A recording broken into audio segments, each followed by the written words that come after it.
네, 시작하겠습니다. 진보당 부대변인 김도연입니다. 오전 브리핑 총 3건입니다. 민정수석실 부활과 검사 출신 책임자, 꼼수는 통하지 않습니다. 총선 참패 이후 김건희 여사 명품백 수수와 주가 조작 등 가족 리스크에 부담이 커진 대통령실에서 민정수석실 부활을 고려하고 있으며 민정수석으로 검사 출신 인사들이 거론되고 있습니다. 윤석열 대통령은 지지율 회복을 위해 발버둥치고 있지만 시간이 지날수록 국민이 기대할 것은 없는 정부입니다. 자신의 공약을 손바닥 뒤집듯 바꾸는 것이야 100번 양보해서 그렇다고 칩시다. 시민사회와 소통하겠다며 시민사회 수석실은 폐지하겠다 하고 민정수석실 책임자 자리에 검사 출신을 채워넣겠다는데 이게 무슨 민심 청취입니까? 민심에는 관심이 없고 오로지 자신의 임기를 무사히 끝내기 위해 노력 중입니다. 하지만 지난 역사를 보면 우리 국민은 불의한 정권을 그대로 놔둔 적이 없습니다. 다시금 윤석열 대통령에게 주문합니다. 민심을 들을 의지가 있다면 꼼수 부리지 말고 김건희 특검법을 반드시 받아야 할 것입니다. 두 번째입니다. 용산 이전과 해외 순방에 쓴 국가 비상금은 윤석열 대통령의 용돈이 아닙니다. 국민들이 가정의 달의 각종 기념일을 앞두고 외식 물가가 껑충 뛰어 고통을 호소하고 있는데 뒷목 잡고 쓰러질 소식이 전해졌습니다. 윤석열 정부가 국가 비상금으로 불리는 일반 예비비를 대통령실 이전과 해외 순방에 가장 많이 쓴 것으로 확인됐습니다.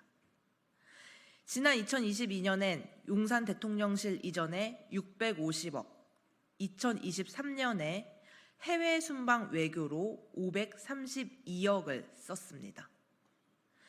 대통령이 사는 세상은 국민이 사는 세상과 다른 곳이라는 착각이 들 정도로 기가 막힙니다. 대파 875원이 합리적이라는 한가한 소리를 하는 동안 국민의 60만 명은 퇴근 후 부업을 뛰며 먹고 살기 위해 안간 힘을 쓰고 있습니다. 밥 한 끼 사 먹으려면 최소 12,000원이고 결혼식, 장례식 등의 소식이 전해지면 축하하고 위로하기에 앞서 이번 달 생활비가 걱정되는 상황입니다. 노래 제목처럼 월급은 통장을 스쳐갈 뿐이고 이번 달에 나가야 할 대출 이자를 생각하면 웃을 일이 하나 없는 것이 지금 국민의 현실입니다. 당선 이후 청와대에 들어가지 않겠다고 버티며 용산 대통령실을 만들어 교통체증을 일으켰던 일, 외교를 위해 해외 순방 가라 했더니 무분별한 쇼핑 논란으로 국민 눈살을 찌푸리게 했던 김건희 여사의 모습이 다시금 떠오릅니다. 국민에게 양해도 사과도 없이 불통으로 보낸 2년의 세월을 참고 또 참았습니다.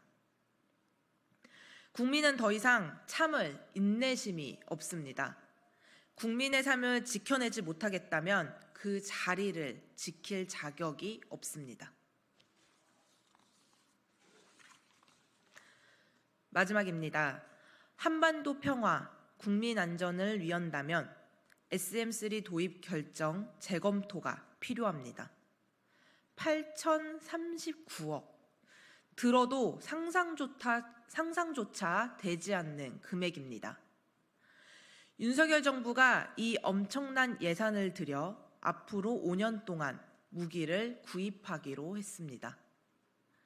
미국의 해상탄도 요격 유도탄 SM3의 구매인데 이 유도탄은 한국보단 미국으로 향하는 미사일을 요격하는 데 효과적이라고 알려졌습니다. 이번 무기 구입은 단순한 물건 구매가 아닙니다. 정치적 행동이므로 매우 신중해야 합니다. SM-3의 도입은 사실상 미국 방어용이기 때문에 미국의 미사일 방어 체계에 편입이 되는 것으로 풀이될 수밖에 없습니다.